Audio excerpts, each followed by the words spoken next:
우리 하나님 말씀 보도록 하겠습니다. 하나님 말씀은 사무엘상 24장 8절에서 15절까지 말씀입니다.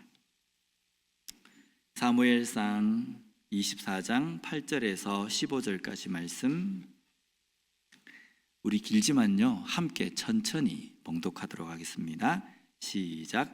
그 후에 다윗도 일어나 굴에서 나가 사울의 뒤에서 외쳐 이르되 내 주 왕이여 하매 사울이 돌아보는지라 다윗이 땅에 엎드려 절하고 다윗이 사울에게 이르되 보소서 다윗이 왕을 해하려 한다고 하는 사람들의 말을 왕은 어찌하여 들으시나이까? 오늘 여호와께서 굴에서 왕을 내 손에 넘기신 것을 왕이 아셨을 것이니이다. 어떤 사람이 나를 권하여 왕을 죽이라 하였으나 내가 왕을 아껴 말하기를 나는 내 손을 들어 내 주를 해하지 아니하리니 그는 여호와의 기름 부음을 받은 자이기 때문이라 하였나이다. 내 아버지여 보소서 내 손에 있는 왕의 옷자락을 보소서 내가 왕을 죽이지 아니하고 겉옷 자락만 베었은즉 내 손에 악이나 죄가가 없는 줄을 오늘 아실지니이다. 왕은 내 생명을 찾아 해하려 하시나 나는 왕에게 범죄한 일이 없나이다. 여호와께서는 나와 왕 사이를 판단하사 여호와께서 나를 위하여 왕에게 보복하시려니와 내 손으로는 왕을 해하지 않겠나이다. 옛 속담에 말하기를 악은 악인에게서 난다 하였으니 내 손이 왕을 해하지 아니하리이다. 이스라엘 왕이 누구를 따라 나왔으며 누구의 뒤를 쫓나이까? 죽은 개나 벼룩을 쫓음이니이다. 그런즉 여호와께서 재판장이 되어 나와 왕 사이에 심판하사 나의 사정을 살펴 억울함을 풀어주시고 나를 왕의 손에서 건지시기를 원하나이다 하니라. 아멘.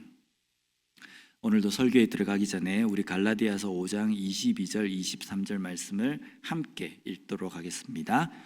오직 성령의 열매는 사랑과 희락과 화평과 오래 참음과 자비와 양선과 충성과 온유와 절제니 이 같은 것을 금지할 법이 없느니라. 아멘. 한 주간도 말씀으로 승리하셨습니까? 오늘은 성령의 열매 중에 네 번째에 해당하는 오래 참음, 인내라고 하는 그 성령의 열매를 우리가 함께 살펴보고 나누려고 합니다. 오늘 본문은 우리가 잘 알고 있는 다윗에 대한 말씀입니다. 저는 다윗의 이 내용을 읽으면서요 마음이 좀 먹먹한 게 좀 있어요. 잘 생각해 보면요, 목동으로 집에서 양을 치는 그냥 평범한 일을 할 때에는 아마 다윗이 행복했을 겁니다. 그런데 신앙생활을 잘 하던 그 다윗이 어느 순간인가 도망자의 신세가 되었습니다. 단순하게 어떤 도망하는 것이 아니라 죽음으로부터 피하기 위해서 도망하는 도망자의 신세라는 겁니다. 매일매일이 언제 죽을지 모르는 그런 두려움과 공포 가운데 살 수밖에 없는 신세가 되었다는 겁니다. 그것도 잘못했기 때문에, 어떤 죄를 지었기 때문에 도망자가 아니라 그냥 이스라엘의 왕인 사울의 미움을 샀기 때문에 도망자가 되었다는 겁니다. 모든 군인들이 두려워서 벌벌 떨고 있을 때에 영화의 한 장면처럼 골리앗을 무찌르고 이스라엘의 군대 장관이 됩니다. 그리고 군대 장관이 되어서도요 어느 전쟁에 나가도 하나님께서 함께 하셔가지고 승승장구하며 승리하게 하셨다는 겁니다. 인생 역전이 아닙니까? 일개의 그냥 목동에서 한 나라의 군대 장관으로서 모든 백성들이 추앙하며 칭찬하는 훌륭한 군인이 되었다는, 군대 장관이 되었다는 겁니다. 그래서 다윗이 이 승리의 도취에서 교만하고 하나님의 말씀을 떠납니까? 그렇지도 않습니다. 여전히 그는 하나님의 말씀을 붙들고 신앙으로 살려고 몸부림친 사람입니다. 그런 다윗에게 펼쳐진 그의 삶의 그림은 어떻습니까? 사울이 죽이려고 이스라엘의 군대를 데리고 쫓고 있다는 겁니다. 기가 차지 않습니까? 만약에 하나님께서 나를 이런 길로 몰아가신다고 한다면 아멘 하실 수 있으십니까? 조금이라도 우리는 불편하면 왜 나에게 이렇게 불편하게 하십니까? 조금이라도 나에게 어떤 문제가 생기면 어떻게 하나님이 나에게 이런 문제를 생기도록 하십니까? 우리는 대번에 하나님께 그렇게 반응하는 사람들입니다. 하나님이 내 인생을 책임지신다면서요. 나를 보고 하나님의 아들이고 딸이라면서요. 왜 나에게 이런 일을 겪게 하십니까? 우리는 여지없이 그렇게 말할 겁니다. 그런데 그런 가운데서도 다윗의 행동을 보면요, 더더욱이 이해가 안 될 때가 있습니다. 어느 날 다윗은 엔게디 광야라는 곳에 숨어 있었습니다. 역시 사울이 자기를 죽이려고 하는 그것으로부터 도망쳐서 거기에 숨어 있는 겁니다. 그런데 이 소식을 사울이 듣게 됩니다. 그리고 사울이 3,000명의 사람들을 데리고 다윗을 쫓습니다. 오늘 본문 앞에 있는 24장 2절 말씀을 보면요, 사울이 온 이스라엘에서 택한 사람 3,000명을 거느리고 다윗과 그의 사람들을 찾으러 들염소 바위로 갈새. 사울이 데리고 간 사람의 숫자가 3,000명이다 라고 하면서 그 3,000명의 사람이 어떤 사람이냐면 이스라엘에서 택한 사람이라고 표현이 되어 있습니다. 여기 택하다에 해당하는 히브리 원어가 바후르라는 단어입니다. 뜻이 무슨 뜻이냐면요, 청년, 젊은 사람이라는 뜻입니다. 그러면 이스라엘에서 택한 젊은 사람, 청년들을 3,000명을 이끌고 다윗에게 간 겁니다. 이 당시에 군인이라고 하면 군인을 표현할 때 이렇게 표현되어 있습니다. 여러 이스라엘 백성들 중에 택한 군인, 이런 식으로 표현합니다. 그런데 그 군인들 중에 또 택한 청년들 3,000명입니다. 이럴 때 사울은 어떤 사람을 택하겠습니까? 키가 작은 사람, 체력이 약한 사람, 화살을 쏘아도 10개 쏴서 1개 맞을까 말까 하는 실력이 없는 그런 군인을 3,000명을 뽑겠습니까? 여러 이스라엘 백성들 중에 장정들, 싸움에 나갈 만한 장정들을 뽑아서 군인으로 세워놓았습니다. 그리고 그들 중에 3,000명을 특별하게 또 추려서 뽑습니다. 어떤 사람을 뽑겠습니까? 힘이 세고 날세고 그리고 화살을 쏘면 10개 중에 10개를 다 맞히는 그런 군인들을 뽑았을 겁니다. 군인 중에 특별한 군인 소수정예 특공대를 뽑았다는 겁니다. 사울이 이런 사람들을 3,000명을 뽑은 이유는 뭡니까? 기필코 내가 다윗을 잡아서 죽이겠다는 겁니다. 내가 이번만큼은 내가 다윗을 쫓아서 이 다윗과 함께한 이 사람들을 다 잡아서 내가 기필코 요절을 내어버리겠다라는 결심이 여기에 포함이 되어 있다는 겁니다. 오늘 우리가 살펴보려고 하는 오래 참음, 인내, 이 열매는요, 무엇에 대한 오래 참음이고 인내겠습니까? 천국을 바라보고 현재의 내 삶에 일어나는 고난을 끝까지 참고 이기는 그 인내를 말씀합니다. 또 한 가지는요, 그 천국을 바라보며 내 삶에 있는 여러 가지 일들을 끝까지 인내하며 참지만 하나님의 믿음을 놓치지 않고 끝까지 살아가는 그 인내를 말씀하고 있다는 겁니다. 그 믿음을 위해서 우리가 참고 인내하는 그 오래 참음을 우리가 이야기하는데, 사울이 다윗에게 하는 행동은 악입니다. 선한 것이 아닙니다. 결코 선한 것이 아닌데 개인의 감정인 시기와 질투 때문에 자신의 왕이라는 그 권한으로 다윗을 잡아 죽이려고 3,000명의 뽑은 군인을 데리고 다윗을 찾으러 가고 있다는 겁니다. 불합리하고 도무지 이해가 되지 않는 상황입니다. 어떻게 사람이 이렇게 악할 수 있을까? 어떻게 사람이 이렇게까지 될 수 있을까라고 생각이 들 수 있습니다. 이 상황에서 하나님의 백성으로 다윗이 붙잡아야 하는 것은 무엇이겠습니까? 좋다. 내가 한두 번은 내가 참는다. 이번만큼은 내가 참는가 봐라. 라고 하고 다윗이 사울을 상대로 전쟁을 벌이는 것이 다윗이 붙잡아야 할 것이겠습니까? 믿음이겠습니까? 아닙니다. 다윗이 붙잡아야 할 것은 믿음을 위한 인내, 오래 참음이었다는 겁니다. 엔게디 동굴에서 다윗에게 절호의 기회가 찾아옵니다. 감옥의 동굴에 다윗이 자신의 일행과 있을 때 사울이 홀로 그 동굴로 들어오는 겁니다. 이거는요, 그냥 손 안 대고 코 푸는 누워서 떡 먹기라는 그 표현이 딱 맞는 겁니다. 어떻게? 다윗과 자신이 함께하는 그 사람들, 그 사람들도 용사들입니다. 그 사람들이 동굴에 숨어 있는데 사울이 혼자서 들어오는 겁니다.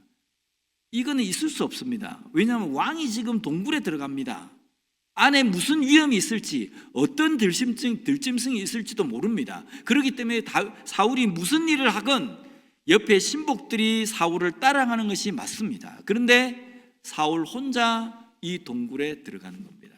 있을 수 없는 일입니다. 그런데 그 일이 지금 일어난 겁니다. 다윗의 신복들이 이 모습을 보면서 뭐라고 이야기한지 아십니까?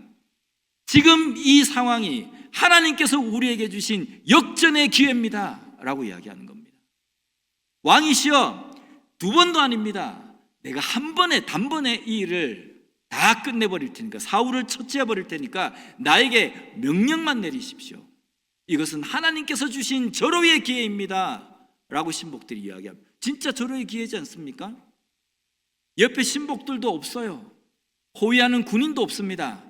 사울 왕 혼자 다윗과 함께한 용사들이 있는 그 굴에 두 발로 걸어 들어오는 겁니다. 아무것도 보이지 않습니다. 그러나 용사들은 사울을 보고 있는 겁니다.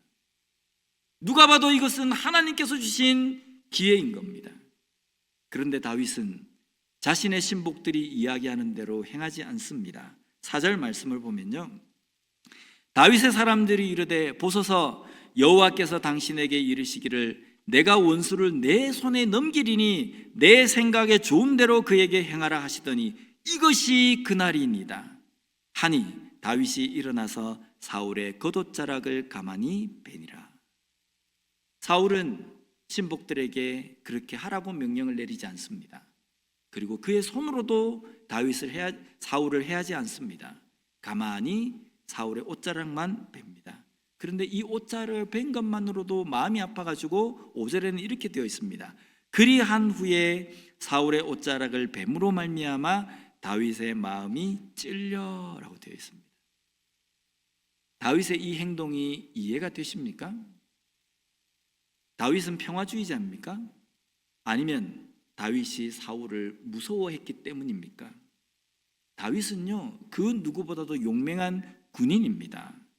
이스라엘의 모든 군인들이 무서워서 벌벌 떠는 골리앗 앞에서도요, 전혀 주눅들지 않는 그 사람이었습니다. 용사 중에 용사입니다. 그리고 다윗과 함께한 신복들도요, 그냥 시원찮은 사람이 아니에요. 용사 중에 용사들입니다. 그리고 지금 이 기회는요, 너무나도 좋은 기회입니다. 힘쓰지 않아도, 그렇게 피 터지게 싸우지 않아도 해결할 수 있는 문제입니다. 어떤 것을 해결할 수 있습니까? 자신의 결백을 입증할 수 있고 자신의 도망자의 그 시간을 청산할 수 있는, 여기서 끊을 수 있는 절호의 기회입니다. 자신들과 함께한 그 신복들, 함께한 사람들도 도망자의 신세를 끊을 수 있는, 멈출 수 있는 절호의 기회라는 겁니다. 그런 그 기회에서 다윗은 왜 사울을 향해서 이토록 무기력하게 행했을까라는 겁니다. 그 이유는 6절에 나옵니다. 자기 사람들에게 이르되 내가 손을 들어 여호와의 기름 부음을 받은 내 주를 치는 것은 여호와께서 금하시는 것이니 그는 여호와의 기름 부음을 받은 자가 됨이니라 하고, 내 손을 들어 하나님께서 기름을 부어 세운 자를 치는 것은 하나님께서 금하시는 것이기 때문이다 라고 말합니다. 믿음 때문이라는 겁니다. 내가 가지고 있는 신앙 때문이라는 겁니다. 내가 알고 있는 하나님의 말씀 때문이라고 지금 다윗은 이야기하고 있는 겁니다. 그런데 우리가 한 가지 더 생각해 보아야 될 것은요, 다윗이 사울을 죽이지 않은 것은 하나님께서 그를 기름 부어 세웠기 때문이다 라고 우리가 생각하는데, 만약에 사울이 하나님께서 기름 부음으로 세운 왕이 아닌 일반 사람이라고 한다면 다윗은 사울을 죽였을까요? 저는 그렇지 않다고 봅니다. 왜냐하면 그 뒤에 다윗의 행동과 말을 보면요, 사울이 왕이기 때문에, 하나님께서 기름을 부은 왕이기 때문에 그가 죽이지 않은 게 아닙니다. 하나님께서 이것을 원하지 않다라고 믿음으로 확신했기 때문에 그가 사울을 죽이지 않은 겁니다. 어떻습니까? 다윗의 이 믿음이 훌륭한 믿음이라고 생각이 드십니까? 그런데 이 생각은 좀 들지 않습니까? 참 답답하다. 하나님도 사람을 통해서 일하시는데, 사울이 하나님 말씀을 어기고 하나님께서 그를 왕으로 세웠는데, 하나님은 진짜 온데간데 없이 지 마음대로 나라를 다스리는데, 하나님께서는 이 사울을 처치하기 위해서 사람을 사용하실 텐데, 그 사람을 사용한 도구가 자기면 어떡하려고, 다윗 자신이면 어떡하려고, 어떻게 이렇게 하는가, 무기력하게 하는가. 하나님께서 나에게 주신 기회구나, 나로 하여금 사울을 처치하도록 나를 도구로 세우셨구나, 이렇게 생각할 수도 있지 않습니까? 맞습니다. 그렇게 생각할 수도 충분히 있습니다. 그리고 다윗의 주변에 일어나는 모든 일들을 보면 다윗에게 유리하게 돌아가고 있는 겁니다. 그 어느 것 하나 다윗에게 불리하게 돌아가는 것은 없습니다. 모두가 유리하게 돌아갑니다. 사울도 자기 발로 동굴에 들어왔죠. 주변에 있는 모든 신복들도 죽이라, 하나님께서 주신 기회입니다 라고 이야기하죠. 다윗이 볼 때에도 이것은 하나님께서 주신 절호의 기회처럼 보이는 겁니다. 이 상황에서 하나님께서 원하시는 것은 무엇일까? 우린 이걸 잊지 말아야 됩니다. 하나님께서는 무엇을 원하실까? 예수님이라면 이 상황에서 어떻게 하실까? 우리는 이것을 잊지 말아야 됩니다. 분명히 보아야 합니다. 내 생각에는, 내가 느끼기에는, 내가 확신하기에는 이것이 하나님께서 나에게 주신 절호의 기회다, 이거 중요하지 않습니다. 주변의 모든 상황들이 나에게 유리하게 돌아가기 때문에 이것은 확실하게 하나님께서 나에게 주신 기회다, 이런 생각 우리에게는 정말 위험한 겁니다. 내가 생각하기에는, 내가 느끼기에는, 내가 확신하기에는 이것이 우리의 삶에 중요한 것이 아니라 이것을 꾹 버리고 하나님께서는 무엇을 원하시는가, 하나님의 뜻은 무엇인가, 이것을 물어야 된다는 겁니다. 그것을 묻기 위해서는 내 속에 계신 하나님의 말씀에 귀를 기울여야 된다는 겁니다. 눈을 돌리고 귀를 기울여야 합니다. 우리는 다 압니다. 그러나 그러기에는 지금 내가 처한 이 형편이 너무 기가 차고 어렵습니다. 이 기회를 놓치면 여전히 도망자의 신세가 되어야 합니다. 여전히 어려움 가운데 힘들어해야만 합니다. 그런데도 이 가운데서도 참고 인내해야만 합니까? 답은 뭡니까? 그래도 우리는 참고 인내해야 합니다. 성령의 열매로 인내를 오래 참음이라고 성경에 번역이 되어 있습니다. 그런데 이 원어가요, 마크로두미아라는 단어입니다. 헬라어로. 근데 이 단어가 로마서에 보면 똑같이 인내, 참음으로 되어 있는데, 여기에는 뭐라고 번역이 되어 있냐면요, 하나님의 참으심, 하나님의 길이 참으심이라고 이렇게 해석이 되어 있습니다. 인내, 오래 참음, 길이 참음, 이것은요 한계가 없다는 겁니다. 리미테이션이 없다는 겁니다. 어디까지 우리가 참아야 하는지 그 참음에 한계선이 없다는 겁니다. 한계선이 없는 영원한 참음을 우리에게 하나님께서는 말씀하고 계시다는 겁니다. 우리는요 3-4번 참으면, 똑같은 일을 3-4번 참으면 많이 참았다고 생각합니다. 베드로는요 7번 참으면 됩니까? 라고 예수님께 말합니다. 그럴 때 예수님은 뭐라고 말씀하십니까? 7번이 아니야, 70번씩 7번이라도 용서하고 참아야 된다고 말씀하시지 않습니까?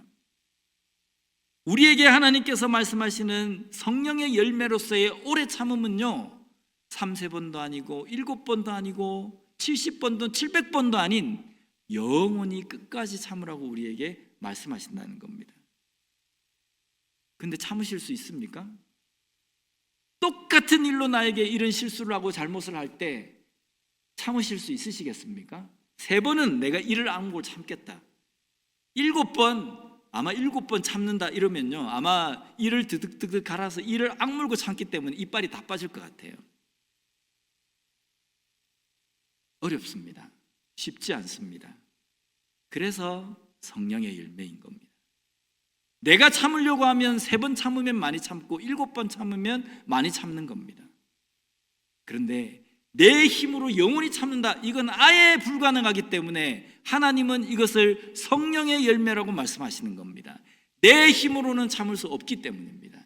내 능력으로는, 내 어떤 소양으로는, 내 성격으로는 하나님께서 말씀하신 한계가 없는 참음으로 끝까지 오래 참으라는 이것을 할 수 없기 때문에 성령의 열매여야만 이 오래 참음을 할 수 있다라고 말씀하시는 겁니다. 만약에 우리도 이만큼 참을 수 있다고 한다면 왜 이게 성령의 열매겠습니까? 성령이 없는 사람도 이 정도 참을 수 있다고 한다면 왜 이게 성령의 열매겠습니까?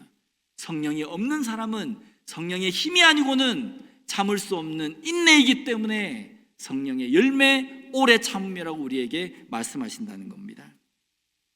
다윗은 그와 함께 하시는 성령 때문에 오래 참을 수 있었던 겁니다. 죽음의 위기에도 또 참을 수밖에 없는 상황임에도 불구하고 그는 참을 수 있었다는 겁니다. 그리고 한 가지 중요한 이유가 또 있습니다. 오늘 보면 12절 13절 말씀을 보면요, 여호와께서는 나와 왕 사이를 판단하사 여호와께서 나를 위하여 왕에게 보복하시려니와 내 손으로는 왕을 해하지 않겠나이다. 옛 속담에 말하기를 악은 악인에게서 난다 하였으니 내 손이 왕을 해하지 아니하리이다. 중요합니다. 다윗이 지금 이 고백에는 다윗의 신앙의 원리가 여기에 담겨 있습니다. 악은 악에서 난다라는 겁니다. 무슨 뜻입니까? 아무리 하나님께서 나에게 주신 절호의 기회지만 하나님은 나로 하여금 악을 행하지 않도록 하시는 분이시라는 확신이 있다는 겁니다. 하나님께서는 하나님의 그 일을 이루시기 위해서 하나님의 백성들에게 악을 행하도록 하시지 않는 분이시라는 겁니다. 하나님의 일도 선으로부터 생긴 선을 행하도록 우리에게 명령하시지 악을 행하도록 만드시지 않는다는 겁니다. 너 가서 저 사람을 죽여버려, 그래야 내 뜻이 펼쳐져. 하나님은 그런 분이 아니시라는 겁니다. 불법을 행해, 그러면 내 뜻이 이루어져. 하나님이 그런 분은 아니시라는 겁니다. 비록 우리 하나님의 백성들이 어렵고 힘들어도요, 하나님은 그 속에서 선을 명령하신, 선을 행하기를 원하시는 분이시라는 겁니다. 왕을 죽이는 악을 하나님은 결코 나에게 시키시는 분이 아니시라는 다윗의 믿음의 확신 때문에 그는 그의 손으로 사울을 죽이지 않습니다. 이것이 오늘날 우리의 신앙의 원리가 되어야 합니다.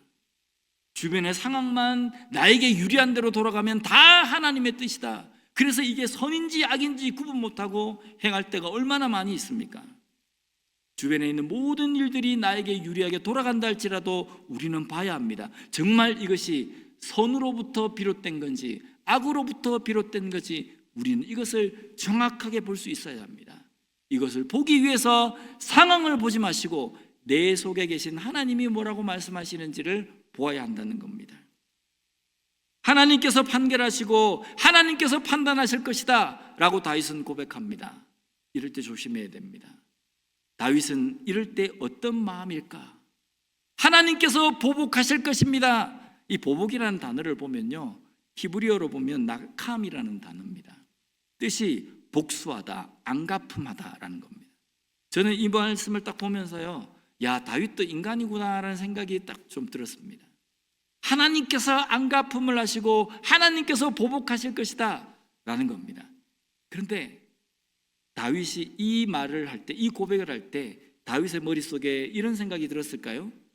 사울, 내가 죽이지 않아도 하나님이 당신을 죽이실 거야. 내가 당신에게 손을 대지 않아도 하나님이 당신을 처치하실 것이야. 이런 마음으로 다윗이 인내하고 참았을까요? 저는 그렇지 않다고 봅니다.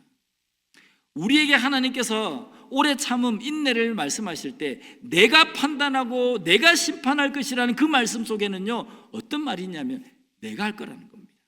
이 사람을 내가 어떻게 처치를 하든 아니면 이 사람을 다시금 말씀으로 돌이켜서 회개하고 돌아오게 하든 그것은 내 문제라는 겁니다. 하나님의 문제라고 말씀하신다는 겁니다. 그래서 우리는요, 나에게 어떤 힘들게 하고 어렵게 하는 사람을 통해서 하나님께서 보복하실 것이다, 하나님께서 심판하실 것이다, 이 고백 속에 우리의 악한 마음이 그게 담겨 있어서는 안 된다는 겁니다. 하나님께서 하실 것이다, 맞습니다. 하나님께서 어떻게 하시기를 원하십니까? 내 눈앞에서 죽어나가게 만들도록 원하십니까? 아니면 내 눈앞에서 그 사람이 쫄딱 망하는 걸 기대하면서 하나님께서 하실 것이라고 고백합니까? 아닙니다. 하나님은 그런 분이 아니세요. 하나님은 그 사람에게 최대한의 시간을 주셔서 말씀으로 돌이키고 회개하고 돌아올 수 있도록 하나님께서 만드시려고 그를 손대실 겁니다. 그렇게 해서 어느 날 그 사람이 돌아왔다. 사울이 하나님의 말씀을 듣고 회개하고 돌아왔다. 그래서 여전히 사울이 1대, 2대, 3대 왕으로 계속 이스라엘에 있다고 할 때 다윗의 마음은 어떨까요? 와, 내가 왕이 돼야 되는데, 하나님이 내 눈앞에서 이 사울을 완전히 망하게 만드셔야 되는데, 이런 마음을 가지고 다윗이 볼까요? 그것은 하나님께서 원하시는 성령의 열매로서의 인내, 오래 참음이 아닙니다. 성령으로서의 오래 참음과 인내라는 것은요, 저 사람이 언젠가는 하나님의 말씀으로 변화가 되어서 하나님 앞에 돌아와서 제대로 된 신앙으로 신앙생활을 할 것이라는 그 기대를 가지고 참는 인내도 이 속에 포함이 되어 있다는 겁니다. 그래서 우리는요, 내 눈앞에서 내 뜻대로 되지 않을 때에도 길이 참아야 됩니다. 오래 참아야 됩니다. 그 사람이 정말 잘 되기를, 그 사람이 정말 좋은 변화가 일어나기를 기대하며 기다리고 인내하는 그 인내가 필요하다는 겁니다. 그런데 그것이 힘들다는 겁니다. 인간의 마음으로는 되지 않는다는 겁니다. 되지 않기 때문에 성령께서 그 열매를 맺게 하십니다. 그 성령께서 맺는 그 오래 참음의 열매를 맺기 위해서는 주변의 상황을 보지 마시고 내 감정에 집중하지 마시고 내 속에 계신 하나님의 말씀에 귀를 기울여야 합니다. 하나님이 이때 나를 어떻게 사용하기를 원하시는가, 내가 어떤 마음을 갖고 인내하기를 원하시는가, 이것에 집중함으로 말미암아 정말 하나님께서 우리에게 주시는 그 길이 참음, 인내의 성령의 열매를 맺고 살아가는 우리 모두가 되었으면 좋겠습니다.